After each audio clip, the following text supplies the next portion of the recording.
Madame la députée de Rosemont propose l'adoption du principe du projet de loi numéro 390, loi proclamant le jour commémoratif de la famine et du génocide ukrainien, l'Holodomor.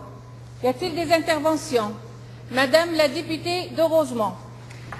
Merci, Madame la Présidente.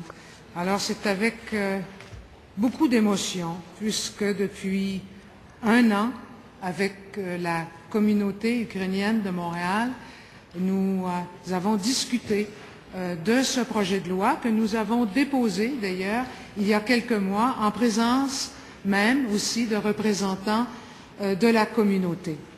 Et depuis ce temps, Madame la Présidente, nous avons travaillé de concert, en collaboration avec le gouvernement, avec le ministre des Relations internationales. Et croyez-moi, après beaucoup d'émotions au pluriel cette fois, je suis très heureuse que cet après-midi, en leur présence et en la présence de l'ambassadeur d'Ukraine au Canada, nous puissions procéder à l'étude du projet de loi.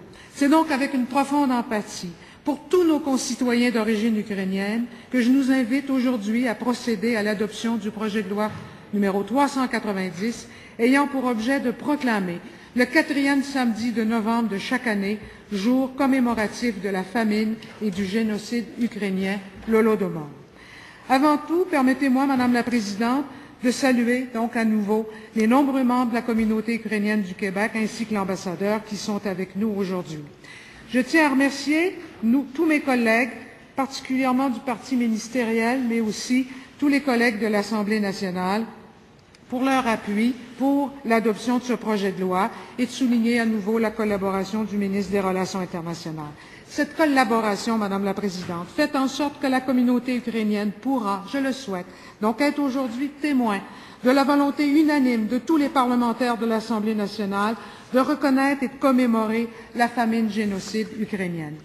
J'ai été sensibilisée à l'importance de reconnaître le génocide ukrainien lors de ma participation en août dernier au banquet annuel célébrant l'indépendance de l'Ukraine.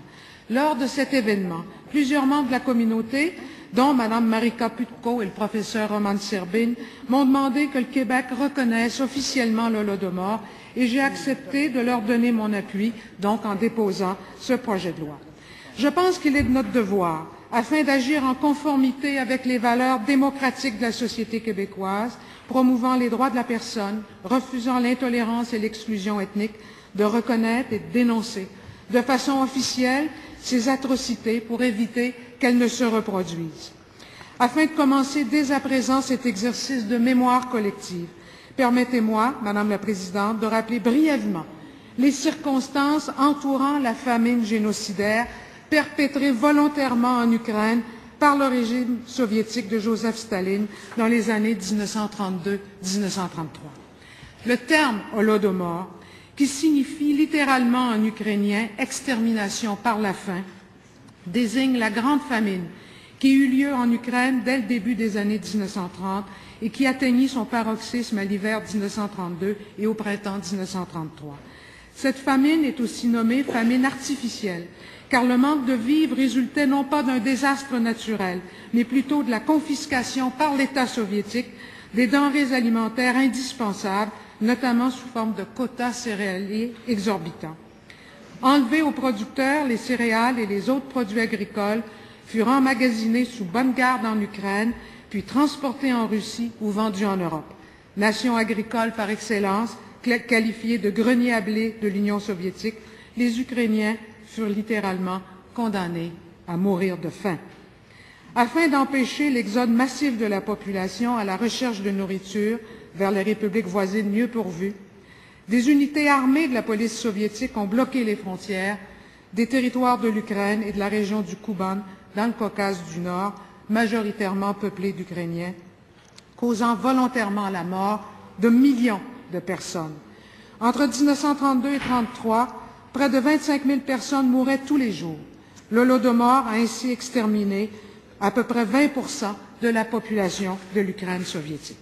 Selon les historiens, cette famine fut provoquée par le régime stalinien dans le but d'écraser toute résistance au pouvoir bolchevique. En effet, En décidant de vaincre les fermiers ukrainiens par la famine artificielle, Staline souhaitait anéantir le renouveau national ukrainien né dans les années 1920 qui alimentait les aspirations à l'indépendance de l'Ukraine. Pour Staline, la question nationale était par essence une question paysanne, et la paysannerie constituant la force principale du mouvement national devait, en l'occurrence, être éliminée. Ainsi, cette grande famine meurtrière reflète certainement une des facettes les plus sinistres de la politique impériale soviétique en Ukraine. Le régime totalitaire stalinien a délibérément créé des conditions qui rendaient la survie des Ukrainiens impossible. Ces conditions correspondent à la définition élaborée par la Convention des Nations Unies sur le génocide, adoptée en 1948, qui définit le génocide, et je cite, comme l'intention de détruire, en tout ou en partie, un groupe national, ethnique, racial ou religieux comme tel, notamment par un acte de soumission intentionnelle du groupe à des conditions d'existence devant entraîner sa destruction physique totale ou partielle. Fin de la citation. Le régime communiste avait ciblé les Ukrainiens sur leur territoire et comme groupe ethnique dans la République soviétique de Russie, en particulier au Kouban. Raphaël Lemkin, juriste juif polonais, réfugié en 1941 aux États-Unis, qui a inventé en 1943 le terme et le concept de génocide et qui l'a fait valoir d'abord au tribunal de Nuremberg, puis à l'ONU en 1948, a traité explicitement dans ses différents écrits l'Holodomor comme un génocide. Principal instigateur de la Convention sur la prévention et la répression du génocide, Raphaël Lemkin fut l'un des premiers universitaires non ukrainiens à étudier le massacre par la famine en Ukraine et à le qualifier de génocide. Il a clairement écrit dans son étude « Le génocide soviétique en Ukraine, nous ne sommes pas simplement en présence d'un massacre, écrit-il, mais d'un génocide, de la destruction non seulement d'individus, mais d'une culture et d'une nation. » L'Ukraine, qui commémore à chaque 4e samedi de novembre depuis 1998 le jour de souvenir de la famine des années 32-33, a d'ailleurs légiféré à l'automne 2006 en qualifiant juridiquement l'époque de l'Holodomor comme un génocide.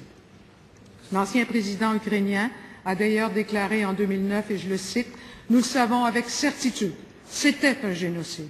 C'était l'extermination de notre peuple par la famine, combinée avec un massacre féroce d'intellectuels, des membres du clergé et des activistes civils et politiques. »